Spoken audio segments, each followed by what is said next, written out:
每年年底啊，都是各大车企交期末答卷的日子。有的品牌呢，在过去1年当中啊，销量滑坡，黯然失色；还有的品牌势如破竹，一路高歌猛进。在众多的新势力品牌当中，我觉得智己汽车算得上是能够颁发一个最佳进步奖的选手。在刚刚过去的2025年啊，它的品牌年度总销量突破了81000台，和他们自己往年的成绩相比啊，这个销量确实是非常不错啊。尤其是从去年9月份开始，每个月份销量都能够破万，其中少不了2元家用大将的助力，一个是 L6，一个是 LS6。那么为了乘胜追击啊，在刚刚过去25年的年底，他们马不停蹄的推出了旗下的旗舰代表之作智己 LS9。这款车型可以说是代表了品牌所有技术的精华。那么它到底值不值30多万的售价呢？我们马上去一探究竟。我必须要说啊 ，LS9这个车型其实没有那么的上相，近距离来看啊，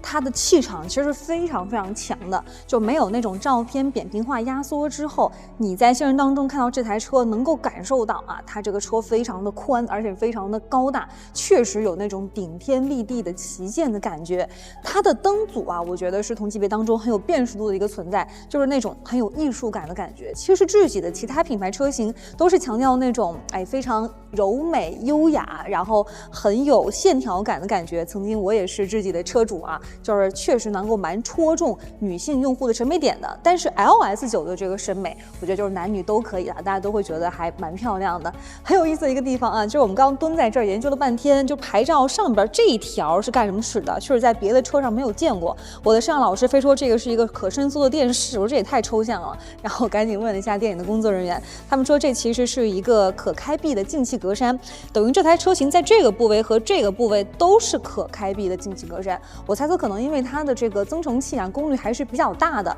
如果在极限的工况下2个一起开启，确实能够帮助里边的工作元件更快的散热。我的身高是1.68米啊，从这台车的车头走到车尾，真的我感觉我这说3句话的时间，总算是走到了。就这台车，它的车长确实非常夸张的。虽然是一台大6座的 SUV， 但是5.3米的尺寸啊，比很多的 MPV 还要再大一圈，体量感是很夸张的。那我觉得这台车。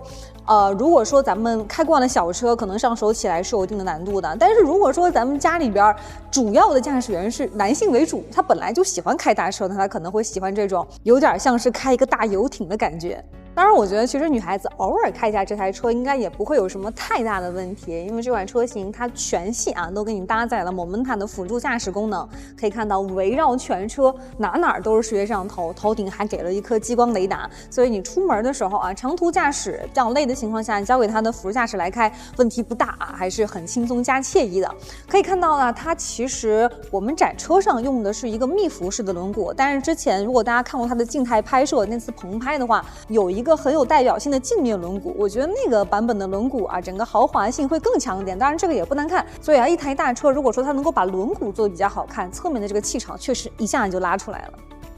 你可能没听说过智己这个牌子，但是你一定在路上看到过这种尾灯带弹幕的车型。是的，它就是智己。说实在话啊，这个级别的车型其实大部分我觉得做的有点太沉闷和严肃了。它把这个智慧灯语保留在这款车型上，我觉得一下子就打破了这种很压抑的感觉，还是非常的有趣可爱的。然后还有一个很好玩的功能啊，在这个车尾灯的左侧，我们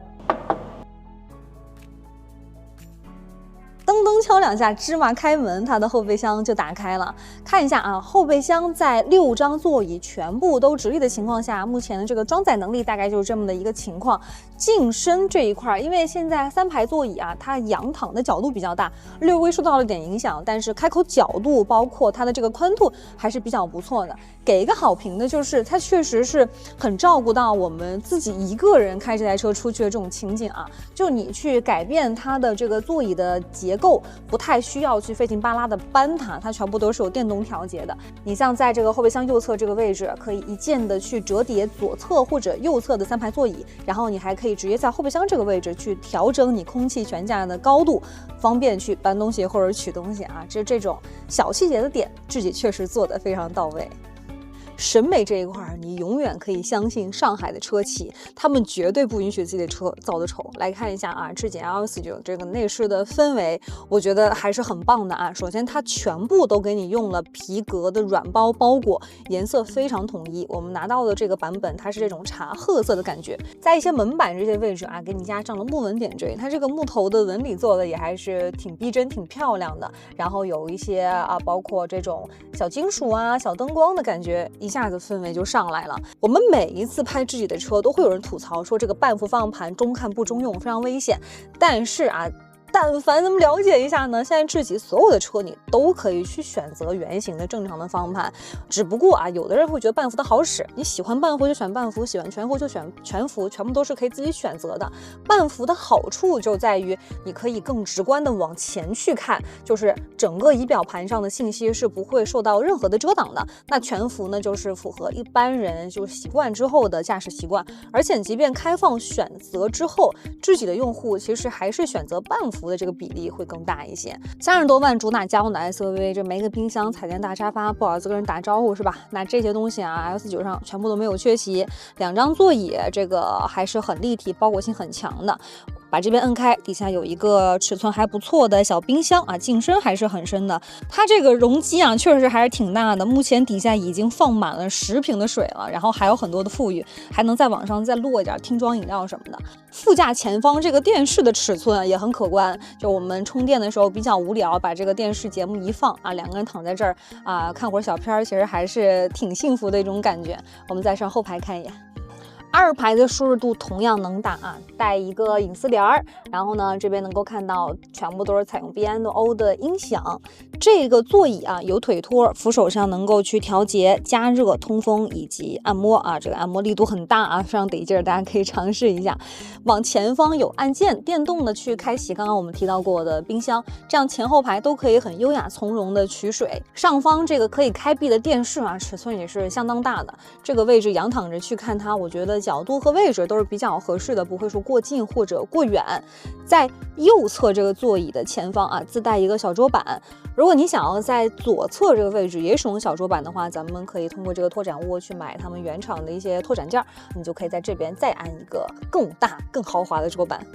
动力这块呢 ，L49这款车型咱们主要看2件事啊，一个是续航，另外一个就是底盘。续航层面，它的2个版本，低配采用的是52度的磷酸铁锂电池，高配则是66度的三元锂电池。折算来看 ，CLTC 工况下最大的纯电续航来到了402公里，这个数字非常的夸张啊！就是你如果家里有充电桩的情况下，绝对完全没问题，可以把它当成一台纯电车来开。只有说很极限的啊。这个长途驾驶，比如过年回家呀，咱们就满油满电，全部给它安排好，中间不需要再任何的补能，你拿它跑个1500公里不在话下。那底盘这一块啊，还是我们熟悉的灵犀数字底盘，5.2米几的车长，大家去过一些小巷的时候，势必会比较紧张。那么有了这个后轮转向之后啊，它的最小转弯半径能够做到4点几米，相当于啊那种单车道的掉头路，我们需要揉个一把。如果有个双车道的话，一把就能过了，跟开飞度的感觉差不太多，也是解决了很多城市当中这个拥挤路段的痛点吧。再来还有一个行程达到150毫米的空气悬架，就以上提的所有的配置，这个2个版本都是直接给你的，所以说确实诚意还是很足的啊。跟同级别其他车型相比，有的虽然说拿出一个低配来吸引人，但是这个低配上啥也没有。那我觉得 LS9的这个2个版本给的都是非常良心的，用户们关注的需要的配置一股脑全部都塞给你了。就算说是选择低配，其实这个配置差异相差也不是很大，我会觉得这个低配的性价比还蛮高的。那么关于这款车型，你还有什么想知道、想了解的，评论区告诉我吧。